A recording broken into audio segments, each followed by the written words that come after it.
News for nation पर आपका स्वागत है और मैं हूं आपके साथ प्रार्थना। न्यूज फॉर नेशन पेश करता है दिन भर की 10 वैसी खबरें जो सुर्खियों में रही। शुरुआत करेंगे पहली खबर के साथ। अमित शाह ने नीतीश कुमार का नाम लेकर के दे दी बड़ी चेतावनी। दरअसल बिहार में चुनावी प्रचार प्रसार तेजी से जारी है। बीजेपी के वरिष्ठ नेता आज अमित शाह ने चुनावी सभा में राजद सुप्रीमो लालू प्रसाद यादव और कांग्रेस के पूर्व अध्यक्ष सोनिया गांधी को चेताते हुए कहा कि ना तो बिहार में सीएम की कुर्सी खाली है और ना ही देश में पीएम की कुर्सी खाली है। आपको बता दें कि सबसे ज्यादा तेजस्वी यादव को लेकर के बातें हो रही थी कि जब उन्हें महागठबंधन का सीएम फेस बनाया गया था और इसके बाद ये बातें निकलकर सामने आ रही थी कि एनडीए आखिर अपना सीएम फेस के बारे में कब जिक्र करेगी, कब ऐलान करेगी, जिसको लेकर के आज गृह मंत्री अमित शाह ने सारे सवालों का जवाब दे दिया। इसी के साथ बिहार विधानसभा चुनाव को लेकर के चुनाव प्रचार का दौर जारी है। इसी कड़ी में राहुल गांधी बिहार के मुजफ्फरपुर पहुंचे, जहां उन्होंने चुनावी जनसभा को संबोधित करते हुए राहुल गांधी ने बताया अपने सपनों का बिहार। दरअसल बात करें तो मुजफ्फरपुर में जनसभा को संबोधित करते हुए राहुल गांधी ने बताया कि अगर आपके मोबाइल फोन के पीछे मेड इन बिहार लिखा हो, आपके कपड़े के पीछे मेड इन बिहार लिखा हो तो कैसा रहेगा। अगर हमारी सरकार बनी तो हम इन सपनों को पूरा करने में कोई कसर नहीं छोड़ेंगे। वहीं बात करें तो राहुल गांधी ने बीजेपी और भारत के प्रधानमंत्री पीएम नरेंद्र मोदी पर जमकर निशाना साधा।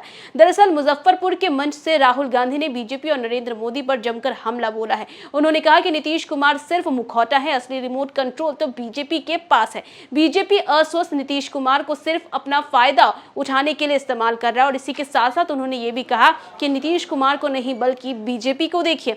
वहीं बात करें तो बिहार विधानसभा चुनाव को लेकर के सियासी हलचल तेज है। चुनाव प्रचार का दौर जारी है और एक और जहां मुख्यमंत्री नीतीश कुमार जो है वो चुनाव प्रचार कर रहे हैं और आपको बता दें कि आज भी सीएम नीतीश कुमार जो है वो चुनाव प्रचार उन्होंने किया और इसी के साथ साथ आज वो पहुंचे थे अपने गृह जिला नालंदा, जहां पर उन्होंने चुनाव प्रचार करने के दौरान राजद के शासनकाल पर जमकर हमला बोला। दरअसल लालू यादव पर हमला बोलते हुए उन्होंने कहा कि केवल अपने परिवार को ही आगे बढ़ाते हैं लालू यादव और सीएम नीतीश ने 2005 के पहले की बिहार की दिशा के बारे में भी जनता के सामने बात कही और कहा कि आरजेडी को आप वोट ना दे, ऐसी अपील मुख्यमंत्री ने की। वहीं बात करें तो बिहार विधानसभा चुनाव को लेकर के सियासी सरगर्मी तेज है। चुनाव प्रचार का दौर जारी है। सभी प्रत्याशी एक दूसरे पर हमलावर हैं और सभी दलों के वरिष्ठ नेता चुनाव प्रसार कर रहे हैं। इसी कड़ी में देखिए समस्तीपुर में तेजस्वी यादव ने भी सियासी हुंकार भरी। उन्होंने जनता से अपील करते हुए कहा कि एक मौका दीजिए और हर घर में सरकारी नौकरी पाइए। बता दें कि सरायरंजन से जेडीयू प्रत्याशी और बिहार सरकार के मंत्री विजय चौधरी मैदान में है। विजय चौधरी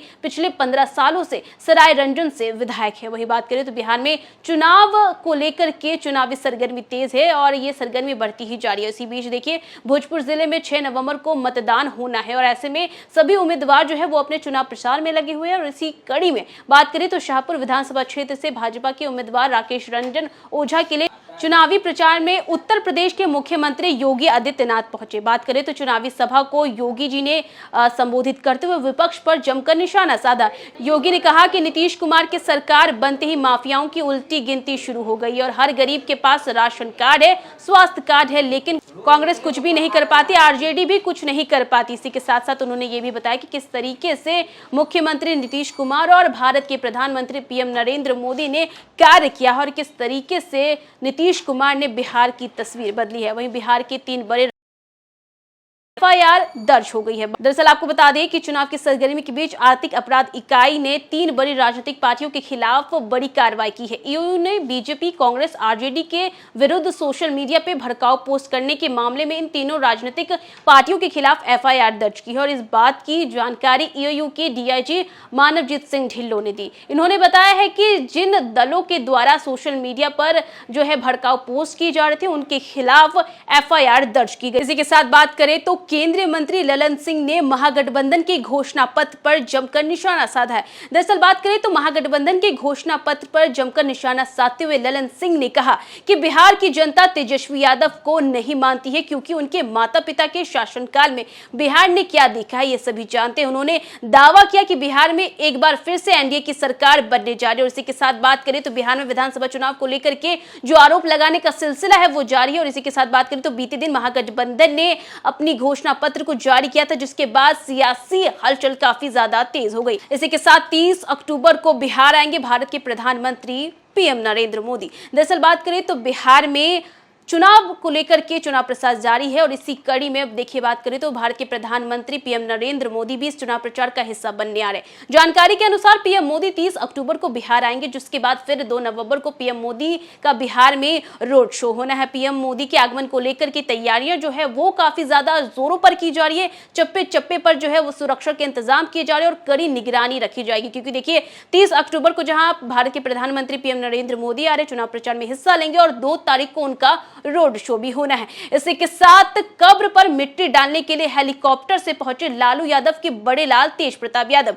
बात करें तो लालू यादव के बड़े बेटे तेज प्रताप यादव एक बार फिर से सुर्खियां बटोरे, क्योंकि तेज प्रताप यादव जी महुआ विधानसभा क्षेत्र से चुनाव लड़ रहे थे और उस क्षेत्र में मोहम्मद हुसैन का निधन हो गया। और इसी के साथ देखिए बात करें तो उनकी अंतिम यात्रा में शामिल होने के लिए तेज प्रताप यादव हेलीकॉप्टर से पहुंचे थे, जहां पर उन्होंने हुसैन के जनाजे को कंधा भी दिया और इसी के साथ साथ कब्र पर मिट्टी भी डाली। तो ये थी दिन भर की 10 वैसी खबरें जो सुर्खियों में रही। फिलहाल के लिए बस इतना ही। न्यूज़4 नेशन पे खबरों का सिलसिला जारी रहेगा, तब तक के लिए नमस्कार। सूरज की पहली किरण के साथ जाग उठा बिहार, हर मत बने नई उम्मीद, हर कदम जिम्मेदारी। न्यूज़4 नेशन की अपील, 6 और 11 नवंबर को घर से निकलें, वोट करें और अपने भाग्य विधाता खुद बने।